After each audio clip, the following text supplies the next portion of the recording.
Assalamualaikum warahmatullahi wabarakatuh. Perkenalkan, nama saya Muhammad Rafi dari kelas 11 4. Saya di sini akan mempresentasikan analisis regresi dan korelasi. Oke, berikut adalah hasil PPT yang saya tunjukkan. Oke, yang pertama itu adalah latar belakang. Menganalisis regresi dan korelasi merupakan dua teknik statistik yang diumumkan yang digunakan untuk mempelajari hubungan antara variabel. Berikut adalah penjelasannya. Analisis regresi adalah teknik statistik yang digunakan untuk memprediksi suatu variabel terkait berdasarkan nilai variabel lain atau disebut dengan variabel bebas. Jenis-jenis analisis regresi di sini dipertanyakan. Terdapat beberapa jenis analisis regresi. Yang paling umum adalah satu, regresi sederhana yang digunakan untuk memprediksi nilai variabel terkait dari satu variabel bebas. Dua, regresi linear berganda digunakan untuk memprediksi nilai variabel terkait dari dua atau variabel bebas. Yang ketiga, regenerasi logistik digunakan untuk memprediksi variabel terkait kategori, misalnya ya atau tidak, diterima atau ditolak. Oke, ya. Korelasi. Model regenerasi adalah persamaan matematis yang menggambarkan hubungan antara variabel terkait dan variabel bebas. Model regenerasi ini dapat direpresentasikan dalam berbagai bentuk seperti persamaan, garis, lurus, kurva, polinomial, atau fungsi non-linear lainnya. Parameter regresi. Parameter regresi adalah koefisien yang muncul dalam model regresi. Koefisien ini menunjukkan pengaruh variabel bebas terhadap variabel terkait. Koefisien intercept menunjukkan nilai variabel terkait ketika semua variabel bebas dengan 0. Koefisien regresi menunjukkan perubahan variabel yang terkait dalam setiap unit, yaitu perubahan variabel yang terkait. Oke, ya. Kajian teori impunitas koefisien korelasi. Impunitas koefisien korelasi harus dilakukan dengan hati-hati karena nilai koefisien yang tidak selalu berarti bahwa terdapat hubungan sebab akibat dan antara dua variabel. Korelasi itu terdapat beberapa jenis korelasi yang dapat yang paling umum adalah korelasi Pearson yang digunakan untuk mengukur hubungan linear antara dua variabel kuantitatif. Korelasi Spearman digunakan untuk mengukur hubungan antara dua variabel ordinal atau antara variabel kuantitatif yang tidak didistribusi normal. Korelasi Kendall digunakan untuk mengukur hubungan antar dua variabel ordinal tersebut. Oke. Berikut adalah contoh hasil soal yang saya buat dari PPT tersebut tentang persamaan. Berikut merupakan soal yang saya ingin jawab. Itu kita tulis biaya administrasi penjualan X2 dan XY.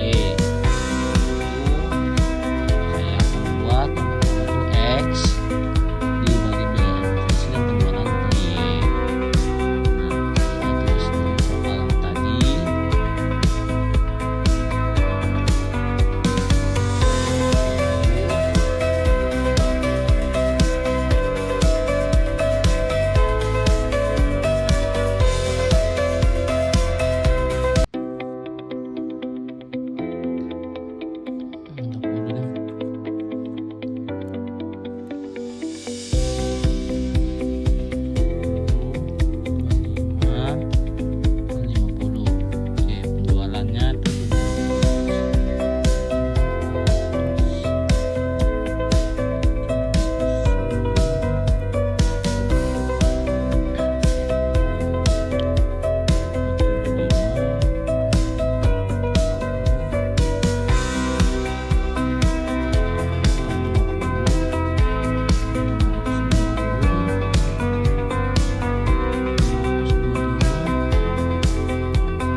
hasil dari XY, hasil dari total XY 9